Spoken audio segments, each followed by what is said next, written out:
Mesdames et messieurs, bonsoir. Merci de nous rejoindre pour ce nouveau numéro de Code 24, le magazine francophone de la rédaction de Futur TV en partenariat avec France 24. Code 24, votre code d'accès à la planète info. Passons tout de suite au sommaire de cette édition. Le Charles de Gaulle, une ville flottante sur laquelle 2000 personnes sont embarquées. Le porte-avions était en opération dans le golfe Persique depuis décembre pour lutter contre l'organisation État islamique. Coup de projecteur sur le quotidien de la flotte amirale de la marine française. En Chine, la pollution est devenue l'un des principaux fléaux à combattre.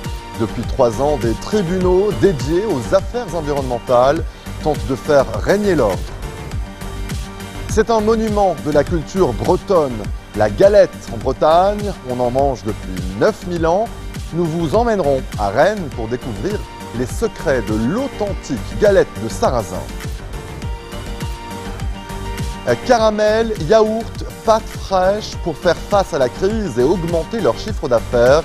Les entreprises agricoles françaises se diversifient et rivalisent d'inventivité.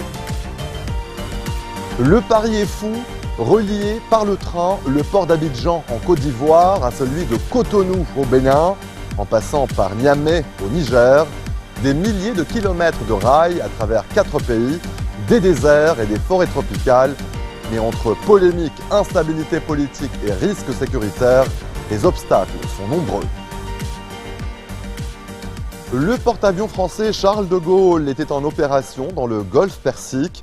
La France intervenait dans le cadre de la coalition pour lutter contre l'organisation de l'État islamique. Dans ce dispositif, elle a pris le commandement des opérations maritimes. C'est la première fois que les Américains délèguent une telle responsabilité à un pays allié. La vie à bord du porte-avions est particulièrement dense. Armel Charrier, Julien Sauvager. 6 heures de vol pour ce Rafale qui rentre de Syrie avant de réussir son appontage. En quelques mètres, le pilote passe de 250 à 0 km/h. L'homme est fatigué. Il a largué ses bombes sur son objectif, il n'a pas décompressé, n'a rien bu, rien mangé et doit rester exemplaire jusqu'à la dernière minute. L'exploit est répété des dizaines de fois par jour. Les pilotes sont entraînés comme des athlètes, choyés, privilégiés. Leurs missions sont la raison d'être d'un porte-avions. Tout a été conçu pour qu'ils restent concentrés. Rien ne doit les perturber quand ils entrent dans l'habitacle. Les couleurs que portent les uns et les autres sont des codes. Celui que suit le pilote du regard est appelé le chien jaune. Il autorise le départ. Sur le pont d'envol, une seule personne est responsable de prendre en charge le pilote. C'est beaucoup, ça, on garantit la sécurité et on se limite à des gestes simples. Donc le pilote suivra un personnel en jaune du début jusqu'à la fin, c'est-à-dire dès lors qu'il sera désaisonné jusqu'au moment où il sera catapulté. Ça lui permet de se concentrer sur une seule personne sur le pont d'envol est responsable d'un aéronef. L'anonymat des pilotes est obligatoire, par mesure de sécurité vis-à-vis de Daesh. Ils ne répondent pas aux interviews. Depuis son arrivée dans le golfe Persique, la France a pris le commandement des opérations navales de la coalition. Sur le 8e pont, l'état-major se réunit pour préparer les frappes contre l'organisation de l'État islamique. Britanniques, Allemands et Américains sont présents. C'est une première qui est le fruit d'une longue coopération avec les États-Unis, une coopération entre les groupes porte-avions en particulier, qui est arrivée à un niveau de confiance et d'interopérabilité tel que nous pouvons aujourd'hui remplacer un groupe porte-avions américain dans ses fonctions ici dans le Golfe et donc au sein de la coalition qui lutte actuellement contre Daesh. Le 1er février dernier, ces Rafales décollent, armés de missiles Scalp. À quelques nautiques de là, sur le porte-avions Truman, les chasseurs américains font de même. Ils vont détruire ensemble un camp d'entraînement de l'organisation de l'État islamique au nord d'Alep. Des opérations de coopération régulières. Depuis que le Charles de Gaulle est arrivé dans le golfe Persique, les frappes contre le groupe terroriste ont été multipliées par 3. Il y a eu l'ordre effectivement d'intensifier les missions de combat. On a encore la capacité à bord du porte-avions de mener davantage de missions qu'on a pu le faire précédemment. Ça nécessite aussi beaucoup d'engagement de la part de chacun des marins à bord du porte-avions bien sûr, et puis aussi tous les autres bateaux, pour pouvoir intensifier les combats au-dessus de l'Irak et de la Syrie. Un porte-avions ne navigue jamais seul, il serait trop vulnérable. Il est accompagné d'un groupe aéronaval, frégate, sous-marin, hélicoptère et cet avion, le Hawkeye. Également catapulté depuis la piste d'envol du Charles de Gaulle, il part toujours une demi-heure avant les chasseurs. L'équipage vérifie l'appareil avant le décollage, inspection des turbines, des hélices. C'est au tour du radar de démarrer. La spécificité du Hawkeye est de récolter du renseignement. Il vole très haut, draine les informations sur un large spectre, puis les retransmet aux navires de la zone. Particulièrement au Chevalier Paul. Nous voici embarqués sur la frégate de défense aérienne du porte-avions. Elle l'escorte en permanence. Parfois, elle s'en approche de très près. Parfois, il disparaît de sa vue, mais jamais de son radar. Sur la passerelle du bateau, chacun est concentré sur le trafic maritime, au milieu des pétroliers ou des pêcheurs. La préoccupation, c'est de ne pas gêner le Charles de Gaulle, tout en l'escortant et en restant positionné intelligemment face à une éventuelle menace ou face à un trafic qui pourrait le gêner. Donc là, notre travail est de s'interposer ou de blanchir la zone et donc du coup de manœuvrer pour lui laisser le champ libre. 200 hommes et femmes travaillent jour et nuit, parfois sans voir la mer. Sur ce bâtiment de guerre ultra-moderne, sans hublot pour être plus discret, tout se passe dans les entrailles. Le central opération reçoit les informations des airs, de la surface de la mer et de ses profondeurs. Le radar du bateau balaie un rayon de 400 km. On crée ici une bulle de protection du porte-avions. La mission du Chevalier Paul est de permettre aux Rafales et aux super-étendards d'aller en Irak et en Syrie et de prévenir le porte-avions de tout type d'attaque. Au-delà de ses capacités à voir et à entendre, il est aussi doté de capacités à agir dans les milieux, je dirais, où la menace est la plus élevée, que ce soit une menace qui vienne des airs, des avions, des missiles, de la surface, des petits ou des gros bateaux, voire également des sous-marins. Donc c'est un des outils aujourd'hui les plus performants dont la marine est équipée. La frégate est lourdement armée. Des missiles anti-aériens de la dernière génération, des torpilles anti-sous-marins, des canons. Retour vers le Charles de Gaulle, à bord d'un des hélicoptères qui fait la navette entre les différents bateaux. Survole au passage du ravitailleur du groupe aéronaval. La Marne va livrer du pétrole, des munitions, mais aussi des vivres et du courrier. En temps de guerre, il ne faut pas négliger le quotidien des marins. Soleil couchant sur le golfe Persique, la dernière mission doit rentrer. Dans le calme de la passerelle, l'officier de quart guette. C'est une femme qui conduit le navire amiral de la marine française. Nadia Dabri ? Oui. Dès que vous aurez mis en l'air Pedro, surpreneur du bleu. Elle l'oriente pour permettre aux avions de se poser. Pour pouvoir catapulter les avions, il faut qu'on ait du vent de face. Or, on a une zone qui est assez restreinte, donc on a ce qu'on appelle le crédit aviation. Donc forcément, il faut en permanence se dire combien de temps il me reste à cette route. Et dès que j'ai un petit créneau de libre où je ne catapulte pas, où je ne récupère pas d'avion, je vais essayer de me retourner pour récupérer du crédit aviation, pour ensuite être à nouveau à la bonne route. Gouverner au 357. Aux ordres de Flory, la main sur le joystick, la barre du 21e siècle pour un navire, Mam suit chaque cap avec beaucoup de fierté. Mon rêve, c'est ça en fait, d'être là et de gouverner un grand porte-avions comme ça et avoir des grandes responsabilités. C'était ça en fait. Et qu'est-ce que vous racontez à vos amis ? Ce que je fais. Ils ont du mal à le croire, mais c'est ça. À la fin de son quart, Flory rejoint sa chambre. Le temps de ranger rapidement quelques effets avant l'entrée de la caméra. On ne dit pas chambre sur un bateau de la Marine nationale, on dit un poste. Donc vous voyez, on a également les bannettes, notre petit coin hygiène et notre bureau. La vie à bord est spartiate, mais les temps de loisirs et de décompression sont prévus selon une organisation toute militaire. En fonction des grades, on a différents carrés où on peut se retrouver, où on peut regarder la télé, où il y a des magazines. On a également une salle de lecture à bord. Donc tout est fait, tout est pensé pour que le marin puisse tenir sur la durée, puisse travailler et en même temps puisse vraiment penser à autre chose, faire du sport, se relaxer. À certaines heures de la journée, le pont arrière se transforme en salle de sport. Les tapis côtoient les cordages. Tout grade confondu, les marins viennent évacuer leur stress.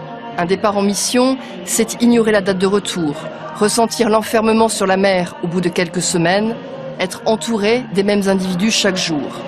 C'est au commandement de savoir offrir les soupapes de décompression. Le sport en est une. La nourriture, une autre. Là, il est un peu blanc encore, donc on va le laisser cuire encore un peu. On va tarder à... Raphaël est un des visages les plus connus du bateau. C'est le boulanger. Il produit 1400 baguettes par jour. C'est surtout lui qui fournit les casse-croûtes à ceux qui travaillent de nuit, qui embellit les petits déjeuners en rajoutant les croissants et qui offre aux étrangers de passage la French Touch. Le pain, en plus, c'est les premiers souvenirs d'enfance. Le pain, le bon pain, le petit déjeuner, les viennoiseries, etc. Donc, retomber, ça fait retomber un petit peu en enfance. Et puis bon, le pain pour le français moyen, c'est comme le camembert ou le vin rouge, c'est une institution. Le porte-avions est une ville flottante. 2000 personnes y sont embarquées. C'est une fourmilière. Chacun se concentre sur ses responsabilités et beaucoup se croisent sans se connaître. Il y a des kilomètres de coursives, 11 ponts, des centaines d'échappées particulièrement raides. Servir à bord d'un porte-avions à propulsion nucléaire est un honneur pour un marin. C'est surtout un embarquement atypique. La vie à bord du porte-avions est une vie exigeante, mais c'est une vie extrêmement exaltante. Et puis bon, les circonstances font que les circonstances ont renforcé la détermination de l'équipage. Et après, il faut trouver cette alchimie entre effectivement les jeunes qui doivent être formés par les plus anciens, qui leur apprennent un peu la technique du porte-avions. C'est un bateau particulier, mais un bateau sur lequel on fait des choses différentes, qui sont d'un niveau très supérieur à ce qu'on peut faire sur d'autres bateaux. Par exemple, la maintenance aéronautique, on opère à bord du porte-avions, on fait des opérations de maintenance semi-industrielle, ce qu'on ne fait pas sur les bases. Donc c'est ça qui permet au porte-avions de durer. Dès que les avions atterrissent, ils vont à l'atelier. C'est une vraie usine. 500 personnes y travaillent, un quart des effectifs du porte-avions. Tout se répare, les 18 Rafales, les 8 super-étendards, les 4 hélicoptères, les 2 Hawkeye. Les mécaniciens sont des passionnés, ils cherchent la panne, bichonnent leur avion, ont constamment en tête que la vie d'un pilote dépend de leur métier. Xavier est l'un des responsables de l'atelier. Il connaît chaque recoin, chaque personne, chaque appareil. Depuis 10 ans, il embarque plusieurs mois d'affilée par an. Une vie d'engagement qu'il cherche à transmettre à ses équipes. Nous invitons beaucoup nos techniciens à participer au briefing opération pour qu'ils comprennent la finalité de leur métier. C'est-à-dire qu'il faut voir que ces 500 techniciens aéronautiques que nous avons à bord travaillent jour et nuit. Donc j'ai des équipes qui se relèvent, il y en a qui vont se réveiller cette nuit à 3 h du matin et qui vont travailler pour 6 heures. Donc voilà, donc c'est physiquement très éprouvant comme métier. Et derrière, quand vous arrivez à montrer toute la finalité de notre métier qui est d'assurer les missions opérationnelles, vous avez des gens très motivés et qui savent pourquoi cette nuit je vais leur demander de finir très tard. Les avions sont recouverts de la poussière des déserts irakiens et syriens. Il y a le sel, très corrosif, qui se dépose aussi pendant le survol des mers. Il faut les nettoyer, ça c'est le quotidien. Mais l'atelier doit pouvoir tout gérer, y compris assembler un moteur. En pleine mer, en pleine opération de guerre, il faut être autonome. Ce qui nous fait vraiment plaisir, c'est de voir repartir, là en l'occurrence un moteur ou un avion en vol après avoir travaillé dessus. C'est toujours plaisant. Parce que c'est plusieurs heures de notre vie, parfois plusieurs jours de travail qui partent en vol. Inscrit en lettres d'or sur le Charles de Gaulle, discipline, patrie, honneur. Le porte-avions est un bâtiment militaire. C'est aussi un instrument politique et médiatique qui diffuse les valeurs françaises. Chacun à bord en est conscient, la France est le seul pays européen à avoir conservé un porte-avions et son groupe aéronaval. Restez des nôtres, on se retrouve après cette très courte pause. A tout de suite.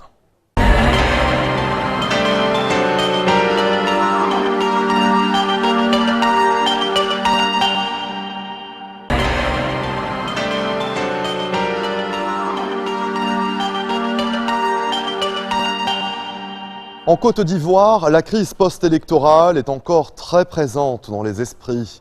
Durant les violences, fin 2010, de nombreuses familles ont été séparées, notamment dans l'ouest du pays. Face à l'horreur, des enfants se sont égarés dans leur fuite ou ont été confiés à des connaissances de la famille. 1200 mineurs se sont ainsi retrouvés seuls dans les camps ou réfugiés dans des villages au Libéria. 5 ans plus tard, certains viennent de regagner leur village. Nous avons suivi Sylvestre, 10 ans, et sa sœur Makado, 8 ans, sur la route du retour dans leur pays. Reportage d'Anna Sylvestre Traîné, Arnaud Forger et Katrina Vitozzi. Beyouba, au nord du Libéria. Le petit village n'est qu'à quelques kilomètres de la frontière ivoirienne. C'est ici que Sylvester et sa sœur Makado ont trouvé refuge en janvier 2011, après avoir fui la crise post-électorale en Côte d'Ivoire. 5 ans plus tard, les deux enfants s'apprêtent à prendre la route du retour. Oh, Sylvester, comment vas-tu? Bien? Makado, comment ça va? Pour eux, c'est le début d'une nouvelle vie. Cela fait des années qu'ils sont séparés de leur mère. Là-bas, les choses ont un peu changé, mais ils sont au courant. On les a préparés pour qu'ils puissent s'adapter à la vie de l'autre côté de la frontière. Au plus fort des violences en Côte d'Ivoire, leur mère les a confiés à une de ses connaissances. Puis de déplacement en déplacement, leur trace s'est perdue. Les enfants, seuls et réfugiés, ont été pris en charge dans ce village. C'est le CICR, le comité international de la Croix-Rouge, qui a retrouvé leur famille et qui va les ramener dans leur village d'origine. Les enfants du village ne vont jamais les oublier. Ils ne vont jamais les oublier. Vous avez vu comme ils sont tous venus leur dire au revoir. Vous ne pouvez pas comprendre notre dialecte. Mais certains sont très tristes parce que leurs amis partent aujourd'hui.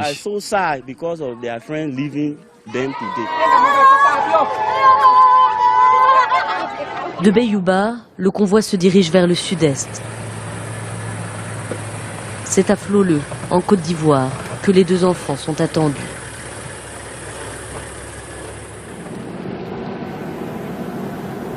L'Ouest ivoirien a été particulièrement meurtri pendant la crise. En 2011, 200 000 personnes se sont réfugiées au Libéria. Aujourd'hui encore, des attaques armées sporadiques se déroulent dans la région. De nombreuses familles sont séparées. En route, un homme a arrêté le convoi. Une famille nous arrêtait pour demander des informations de sa famille, de sa fille. Ils n'ont pas de nouvelles de sa fille qui a traversé d'aller en Côte d'Ivoire depuis très longtemps. Pour tenter de réunir parents et enfants, la Croix-Rouge internationale mène un travail de fourmi. Des posters viennent aussi recouvrir les murs des lieux publics. Tous les enfants seuls ont été photographiés, comme Sylvester et Makado. Ces enfants vulnérables ont souvent été témoins de violences, parfois forcés à travailler ou abusés. Vêtements neufs, nouvelle coupe de cheveux, une transition est nécessaire pour ces enfants déracinés. Beaucoup ont suivi des événements assez forts, assez traumatisants. Et quand ils arrivent à Libéria, c'est toujours un peu difficile de rentrer, de se sentir en famille. Donc la période là, ce qu'on fait maintenant, c'est de les préparer, de se sentir bien et beau. Pour Sylvester et Makado, il est l'heure désormais de traverser la frontière. La Côte d'Ivoire n'est plus qu'à quelques mètres de l'autre côté du pont. Cela faisait 1 an et demi qu'à cause de l'épidémie d'Ebola, le passage était interdit. Avec l'amélioration de la situation, il est exceptionnellement autorisé pour permettre le rapatriement des réfugiés. Encore quelques pistes, enfin, les derniers kilomètres. Les deux enfants sont de retour, ils redécouvrent leur mère, dont ils n'avaient aucun souvenir. suis contente même. Je suis vraiment contente même pour voir l'enfant là même. Pendant toutes ces années sans mes enfants, j'étais tellement dans le chagrin. Je les ai cherchés pendant des années. Aujourd'hui, je suis tellement content que je danse. Je vais continuer à danser. Après la crise post-électorale de 2010-2011, 1200 enfants ivoiriens seuls ont été recensés.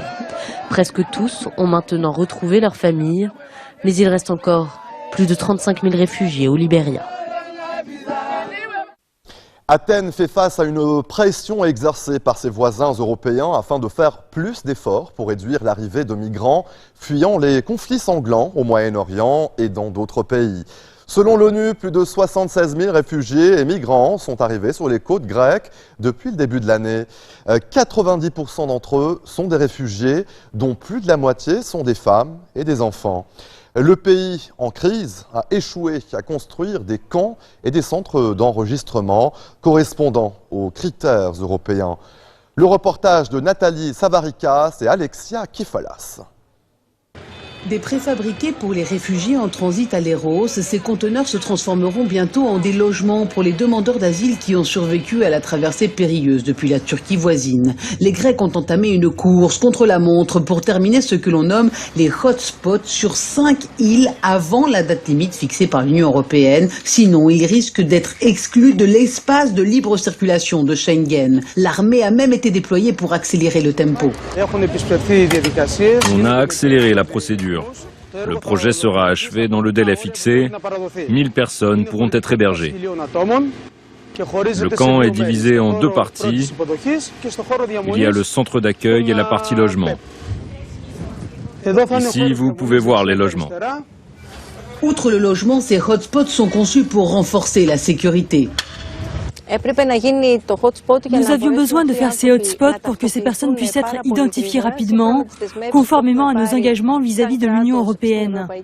Il faut aussi les accueillir de la meilleure façon possible dans un espace organisé. La sécurité sera bien sûr améliorée et tout le monde sera identifié avec des documents. Empreinte digitale, interview, enregistrement et demande d'asile, tout va être à présent traité sous un même toit par les fonctionnaires grecs, européens et les ONG. Les migrants ne seront plus en mesure d'échapper au contrôle. Ils seront dirigés vers cet endroit et enregistrés avec un processus très spécifique. La sécurité sera renforcée une fois que tous seront identifiés. La Grèce est le principal point d'entrée pour les réfugiés qui rêvent d'Europe. En 2015, le pays a vu l'arrivée de plus de 850 000 réfugiés et migrants. Léros, à elle seule, a vu jusqu'à 2000 arrivées par jour, ce qui est un quart de l'ensemble de sa population. Face à ces chiffres accablants, les autorités locales de la petite île se débrouillaient avant que l'Union européenne envoie des renforts, mais seulement depuis 2 mois. Nos navires sont usés, nous demandons constamment plus et le ministère fait tout ce qu'il peut pour nous donner ce qui est disponible. Parce qu'il n'y a pas seulement Léros, il y a Kos, Samos, Mytilène, Chios. C'est un littoral dispersé et on a besoin d'intervenir 24 heures sur 24. Donc il y a un grand besoin de soutien. Pourtant, l'aide n'est pas suffisante et les groupes de bénévoles comme celui-ci aident à combler les manques. Même avec des ressources limitées de la Grèce, je pense que les réfugiés arrivaient à être hébergés. Tout ce qui a été fait l'a été grâce à l'aide de la solidarité de notre société. Mais nous ne pouvons plus faire face à cet afflux continu dans le pays, d'autant qu'il risque d'être pris au piège en Grèce. Jusqu'à ce qu'ils soient déplacés dans des hotspots, la plupart des demandeurs d'asile sont hébergés dans des tentes. Nous n'avons pas été autorisés à filmer les lieux. Amar Hamdam est arrivé ici il y a quelques jours. Il fait tout pour mettre en ordre au plus vite ses papiers et obtenir le statut de réfugié. Il espère qu'il pourra, avec sa femme enceinte de 9 mois, rejoindre l'Allemagne avant la naissance de leur enfant. J'espère que l'Europe est prête à nous accueillir. Tout le monde ici, ou tous ceux qui fuient la guerre. Je l'espère. Mais le voyage est encore long et les clôtures aux frontières se dressent tous les jours. Comme Amar, la moitié de tous les arrivants sont des familles venues de Syrie, transportant leurs biens sur leur dos dans l'espoir de construire un avenir en Europe. Présenté par les autorités chinoises comme une mesure choc pour s'attaquer à la pollution, des tribunaux dédiés aux affaires environnementales ont ouvert depuis 2012. Ils jugent des entreprises coupables de dégrader l'environnement. Avancée supplémentaire, ces cours de justice autorisent des ONG à porter plainte contre des entreprises. Une nouveauté en Chine, où la société civile est d'ordinaire réduite au silence. Ces tribunaux sont-ils efficaces? La société civile a-t-elle réellement un pouvoir contre la population? Reportage à Pékin et Guangzhou de Pierre-Philippe Beurson. Jusqu'à l'année dernière, il y avait ici un lac, une réserve d'eau douce entourée de verdure. C'était l'un des rares parcs de Chongping, une ville en lointaine banlieue de Pékin. Mais le lac a été asséché et les arbres coupés par un promoteur immobilier qui souhaite construire des résidences de standing. Pour Madame Guo, une voisine, c'est un crime environnemental qui doit être puni. C'était une bouffée d'air pur, ce parc. En été, les gens venaient pêcher. Depuis sa disparition, tout le monde est en colère. Une action en justice a été lancée et on a porté plainte. On espère que ça va aboutir et qu'on va reconstruire le parc. Une association a porté plainte contre le promoteur et espère recevoir 1 million d'euros de dédommagement pour réhabiliter les berges et restaurer l'écosystème. C'est une nouveauté dans la loi chinoise. Des ONG peuvent désormais traîner en justice des entreprises pour crimes environnementaux. La plupart des cas sont jugés au tribunal numéro 4 de Pékin. Le verdict du parc de Chongping doit être rendu dans quelques semaines et l'association est confiante. On ne connaît pas encore la décision finale. Le jugement devrait être rendu prochainement. Le cas est en bonne voie. La justice verte engrange les succès. Ce cabinet spécialisé dans le droit environnemental croule sous les demandes.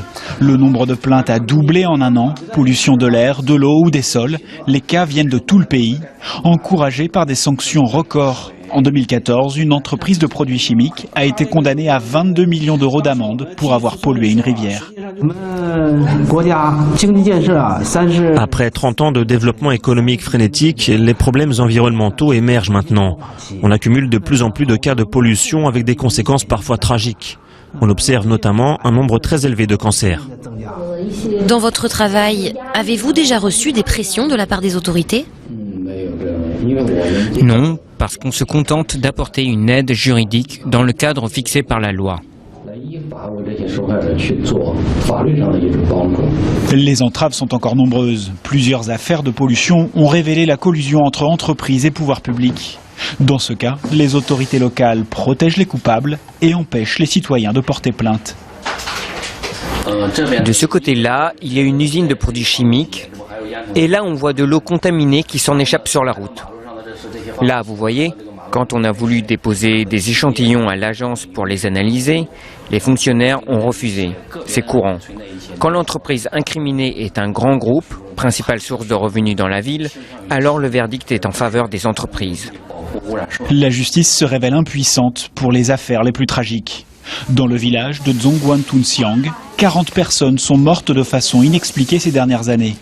Les regards se tournent vers l'ancienne usine de produits chimiques Jiangxin. Elle aurait contaminé les nappes phréatiques et intoxiqué les habitants. Plusieurs villageois ont tenté de porter plainte pour faire la lumière sur ces décès et obtenir des réparations.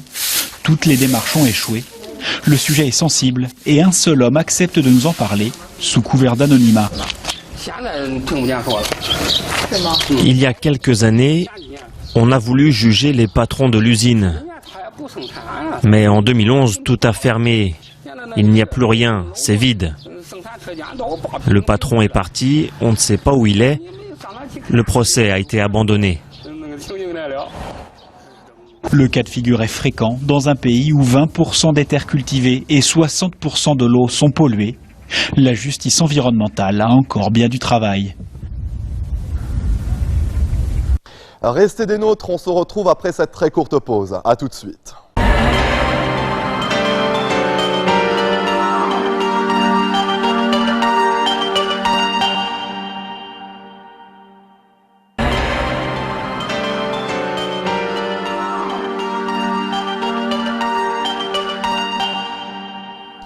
La galette est un monument de la culture bretonne. En Bretagne, on en mange depuis 9000 ans. Et chaque famille a sa recette et tout bon breton se doit de maîtriser l'art de la biligue, l'inimitable plaque chauffante circulaire. Il y a même des écoles pour ça. Ce soir, dans Code 24, nous vous emmenons à Rennes pour découvrir les secrets de l'authentique galette de sarrasin.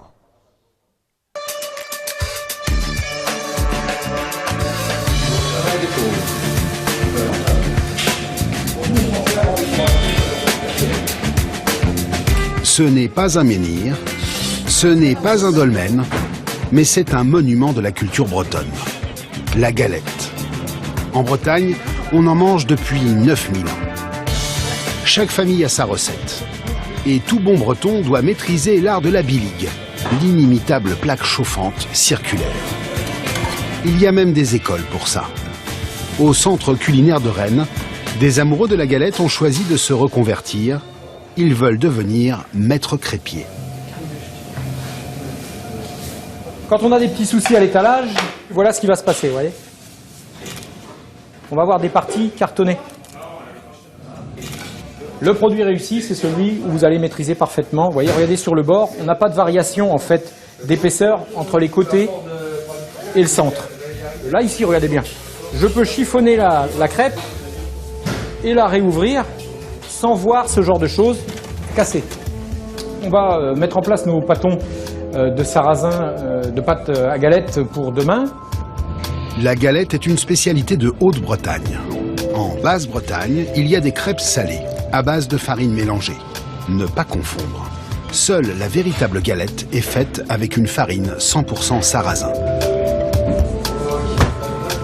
Aux alentours du XVe siècle, quand le sarrasin a commencé à être cultivé en Bretagne, ça remplaçait le froment, le blé noble qui partait chez le châtelain, chez le seigneur. Il faut savoir qu'aujourd'hui, le sarrasin est beaucoup plus cher que le froment et ça s'est trouvé un petit peu inversé. Mais à l'époque, c'était vraiment un aliment de base qui remplaçait le pain pour les paysans. Au Moyen-Âge, pour tromper la faim, les Bretons se lancent dans la culture du sarrasin. Il coûte moins cher que le blé tendre et surtout, il pousse en 100 jours, presque 2 fois plus vite. Cette céréale s'adapte aux terres les moins fertiles et produit ce fameux blé noir qu'on appellera longtemps le blé du pauvre. Ironie de l'histoire, aujourd'hui la farine de blé noir coûte 2 fois plus cher que celle de blé tendre. En Bretagne, une vingtaine de meuniers produisent cet or noir de façon artisanale. Si vous la coupez en deux, la graine, c'est une amande et plusieurs pellicules qui protègent cette amande et ce qu'on appelle chez nous la cosse pour le sarrasin. Et ben, notre métier, c'est d'extraire l'amande, la broyer le plus fin possible et surtout gratter toutes ces pellicules qui vont donner à cette farine ce goût qui lui est bien propre, le goût du blé noir. Pour élaborer une farine de qualité, une dizaine d'étapes est nécessaire. Les graines de sarrasin sont nettoyées, écrasées puis tamisées plusieurs fois pour ne récolter que les semoules les plus fines. Nous, le meunier, on va choisir notre granulométrie, c'est notre recette à nous.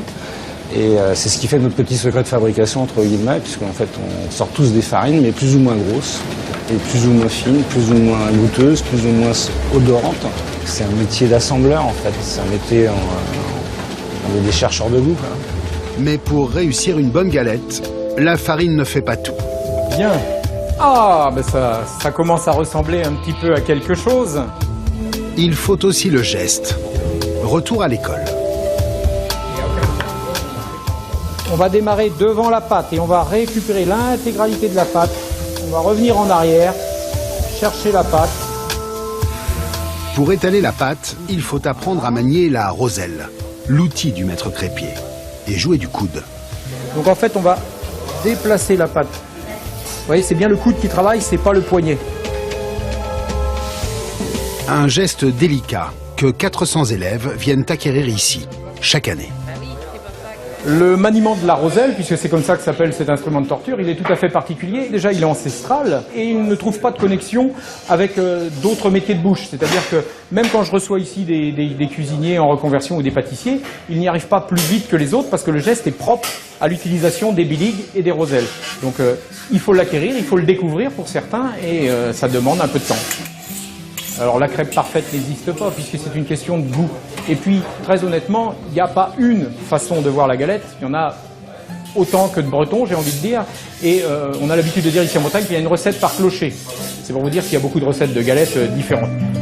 Sous le clocher de Hédé, à quelques kilomètres de Rennes, Evelyne et sa fille Nina tiennent une des 2500 crêperies de Bretagne. Alors là, j'ai la méthode de l'école de maître crêpier où faut pas bouger le poignet. Bon, je l'ai sûrement un peu modifié, je me ferais peut-être taper sur les doigts parce que je le bouge un peu, mais... J'ai grandi avec une grand-mère qui faisait des galettes dans la cheminée. Et je sais pas, enfin les galettes pour moi c'est toute ma jeunesse. Et en plus j'ai envie de transmettre parce que c'est une tradition bretonne, il faut transmettre, il faut faire vivre ces choses-là.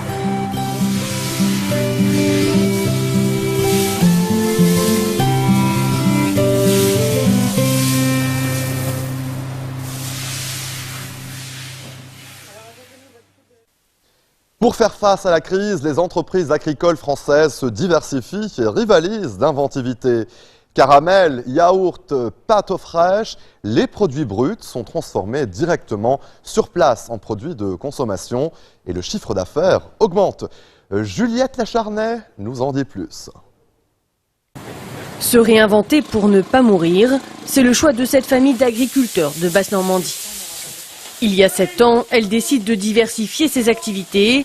L'entreprise commence d'abord par le bio, mais dépendante des prix fixés par la coopérative, elle décide d'aller plus loin et se tourne alors vers les caramels. Une opération très rentable. Avant, il y avait un transformateur qui prenait sa marge dessus. Après, un grossiste ou une personne qui revend le produit. Et si vous cassez le circuit, vous permettez en plus aux consommateurs d'avoir un produit de la meilleure des qualités au prix le plus abordable possible. Les caramels sont vendus directement sur l'exploitation et dans les épiceries fines. Et aujourd'hui, l'entreprise se porte bien. La grande crise laitière de 2009 n'est plus qu'un mauvais souvenir. Des innovations qui fleurissent dans tous les coins de l'Hexagone. Et ce sont souvent les jeunes qui sont à l'origine du changement. Dans les Pyrénées, cette famille spécialisée dans la vente de lait et de fromage produit aujourd'hui des yaourts fermiers. Une initiative portée par Aurélie, 22 ans, qui s'est associée à ses parents pour développer l'exploitation. On a commencé, on faisait 100 pots par semaine. Aujourd'hui, on monte jusqu'à 4000, quoi. Quand on s'y est mis, on a vu la différence et là, on s'est mis à foncer. Le père de famille fixe lui-même le prix de ses produits auprès des distributeurs. Et en 2 ans, le chiffre d'affaires de la ferme a pratiquement doublé. Restez des nôtres, on se retrouve après ceci.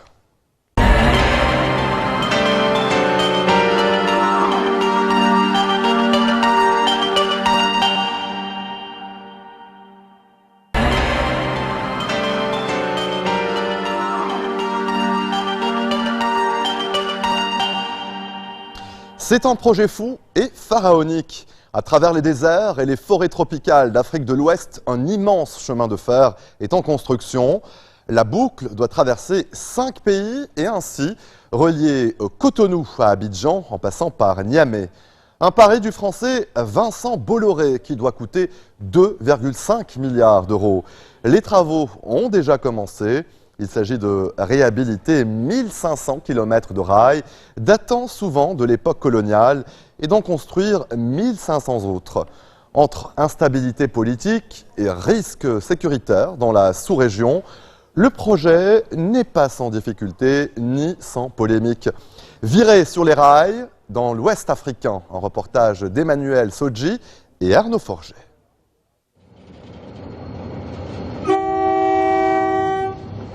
Il ne reste que quelques minutes avant le départ. Une certaine agitation règne en gare de Ouagadougou.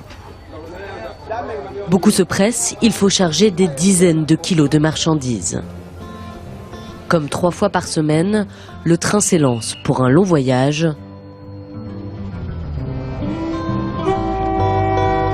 Direction le sud et Abidjan, en Côte d'Ivoire.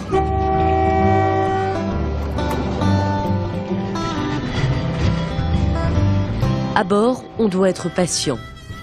Les rails sont vieux et abîmés, le train est lent. Depuis le Sahel, il faudra au minimum 32 heures pour atteindre l'océan. C'est bien plus que par la route. Et pourtant, le train a ses adeptes. Avec le bus de transport en commun, il y a plus de traite, il y a les risques d'accident. des risques de braquage, une roue peut péter et il n'y a pas les premiers soins que les médecins nous donnent ici. Donc c'est bien vrai que nous avons un peu du temps à y mettre sur le parcours, mais ça ne fait rien. L'important c'est d'arriver en bonne santé. Le luxe des wagons des années 50 semble loin. Il fait chaud, les sièges ne sont pas des plus confortables. Attention messieurs, dames, voilà. Sans comme monsieur Obio, c'est parti, ça pour vous dire merci pour cette traversée commencée depuis Ndaba, depuis Ouagadougou. Le voyage promet d'être éprouvant. Pourtant, le train est vital pour beaucoup de ces voyageurs. Nombre d'entre eux sont commerçants, ils transportent des marchandises de Ouagadougou à Abidjan. Chaque semaine, ils font l'aller-retour entre les deux pays. Sans le vieux train, ils ne pourraient plus travailler. Le train, là, en tout cas, c'est important pour nous tous, pour beaucoup de monde. Si ça s'arrête, en tout cas, là, oh, ça va pas. Oui, ça va bon. Ça, là, le train, en tout cas, ça m'a apporté du bonheur.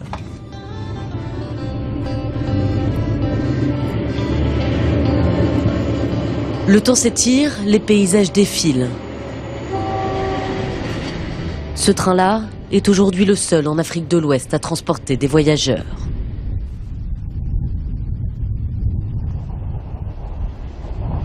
L'objectif du groupe Bolloré, c'est de lui faire traverser toute la sous-région. Si tout va bien, à terme, il devrait franchir 4 pays, la Côte d'Ivoire, le Burkina Faso, le Niger et le Bénin, et ainsi relier les ports d'Abidjan et de Cotonou. 1500 km de voies sont à construire, 1500 autres à réhabiliter. Les travaux ont déjà débuté. Ils devraient durer 10 ans au moins et coûter 2,5 milliards d'euros. Le chantier est titanesque. Si on essaie de comparer les kilométrages et surtout le tonnage de rails qui va être nécessaire pour l'ensemble de la boucle, on aurait à peu près l'équivalent de 30 fois la Tour Eiffel.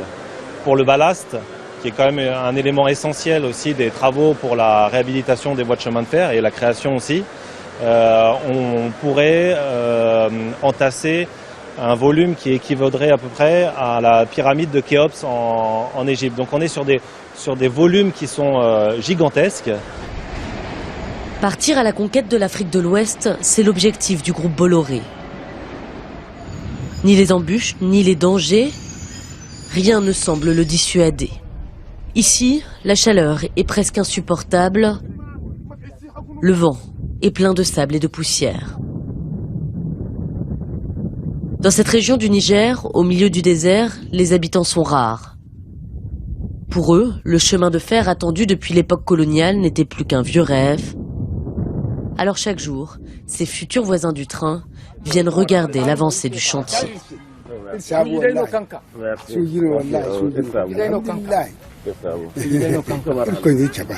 Ça fait presque un siècle qu'on attend le train. On est content. C'est un don de Dieu pour nous. On ne l'a jamais vu. Je pensais que c'était une légende. J'ai toujours entendu parler d'un chemin de fer, mais là, enfin, il arrive. C'est une chance pour nous, ça va changer notre vie. La Suzuki prend la tête, comment reçu? Très bien reçu, c'est ça même que je suis. Pour aller vers le sud et suivre le tracé du rail, l'escorte est indispensable. Il faut être encadré par des forces de sécurité lourdement armées. La frontière avec le Nigeria n'est qu'à une centaine de kilomètres. Dans cette région sensible, personne n'est à l'abri d'une embuscade des groupes islamistes. Il y a 2 ans, Abdoul Diop a frôlé la mort. 2 des gardes du corps de cet ingénieur ont alors été tués dans une attaque de Boko Haram. Mais lui l'assure, il n'a pas peur. Dans le protocole, il est prévu de travailler sous escorte militaire, donc c'est pas un obstacle ou c'est pas un frein par rapport à je suis habitué et c'est pas stressant du tout, vu que ça fait pratiquement plus de 5 ans où je travaille comme ça, sous condition escorte. Sur la route du train, les obstacles sont parfois inattendus. Plus au sud au Bénin, il y a encore quelques mois, la nouvelle vie des rails semblait avoir enfin démarré. Pour la première fois depuis une décennie, une draisine y roulait. L'engin du groupe Bolloré était chargé d'explorer la voie. Dans cette gare de banlieue, les travaux allaient bon train. Et les cheminots se félicitaient de la prochaine réouverture de la ligne de chemin de fer reprise par l'industriel français. Nos clients qui n'ont plus le train depuis un moment et aujourd'hui on leur dit que d'ici là qu'ils auront le train, vraiment c'est la joie parce que nous avons des zones enclavées qui n'a pas du tout la voie routière. Mais 4 semaines plus tard, c'est loin des rails que nous avons retrouvé Félix, le chef de gare de Paou. Il est désormais au chômage technique et passe ses journées chez lui, contraint de faire de l'élevage. Car la justice du Bénin a ordonné l'arrêt immédiat des travaux sous peine d'une forte amende pour le groupe Bolloré. Si je n'ai pas ça à côté, je ne peux rien. Je mourrai de faim. Ça, c'est sûr.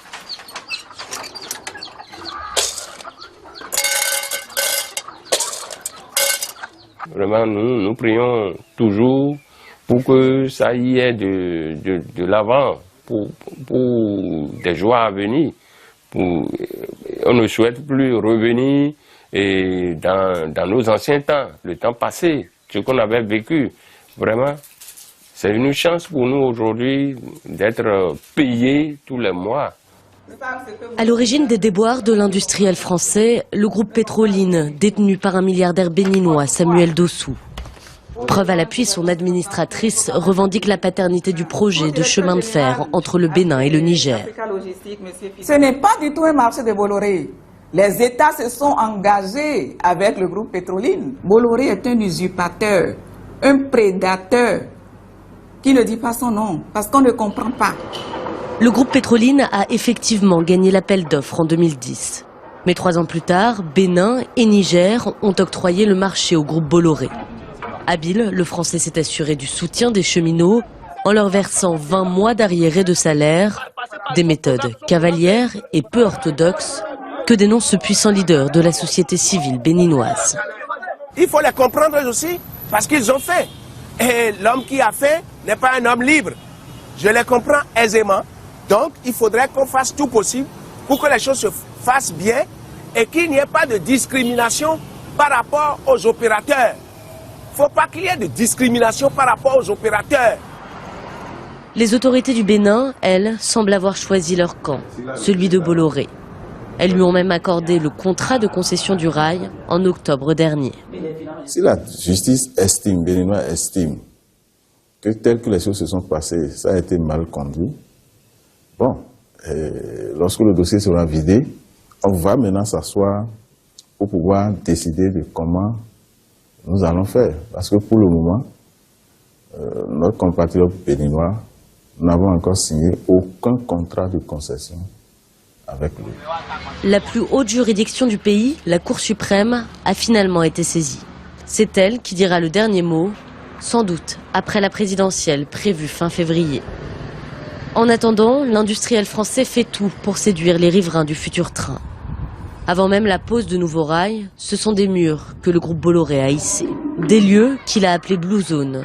De jeunes patrons de start-up y travaillent, comme ces 3 entrepreneurs qui ont pu y concrétiser leur projet de vente en ligne. Cet espace que nous avons, c'est de nous permettre déjà de mettre notre plateforme en ligne, la plateforme en ligne, et qui permettra aux Béninois et aux étrangers de l'extérieur voulant bien sûr construire au Bénin de se faciliter la tâche en demandant déjà des devis. Tout fonctionne ici avec des panneaux solaires et des batteries dernier cri, une autre des spécialités du groupe. Peu de difficultés semblent en réalité arrêter le groupe Bolloré. À l'image de son train, qui lentement, mais sûrement, finit toujours par arriver. Le voilà à Abidjan, son terminus. Cette fois-ci, il lui aura fallu plus d'1 jour et demi pour atteindre l'océan. C'est dans cette ville, en passe de reconquérir sa place de capitale d'Afrique de l'Ouest, que le groupe Bolloré pilote son projet fou de boucle ferroviaire, persuadé qu'il réussira à le réaliser. Depuis la nuit des temps, si vous voulez, chaque fois qu'on a relié des gens, qu'on a trouvé des chemins, qu'on a permis à des marchandises de se déplacer, à des minerais de circuler, depuis la nuit des temps, c'est ce qui a apporté le développement économique. On est dans cette vision du futur, de la conquête de l'Ouest. Comme il y a eu la conquête de l'Ouest aux États-Unis, on est dans la conquête économique de l'Ouest africain. Coton, café, cacao, minerais. C'est avant tout les richesses de cet ouest africain qui intéressent l'industriel français. Comme le terminal à conteneurs d'Abidjan, le groupe Bolloré gère 15 ports sur le continent. Grâce à son train, et quitte à faire grincer de nombreuses dents, il espère gérer une grande partie des flux de marchandises de la région, depuis le désert jusqu'à l'océan, voyant dans l'Afrique l'avenir de la croissance mondiale.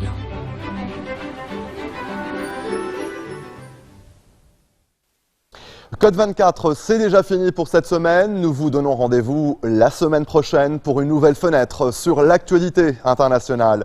Vous pouvez dès à présent revoir cette émission sur notre site internet. N'hésitez pas à nous envoyer vos commentaires à l'adresse qui s'affiche au bas de votre écran. Excellente suite de programmes sur notre antenne et à la semaine prochaine.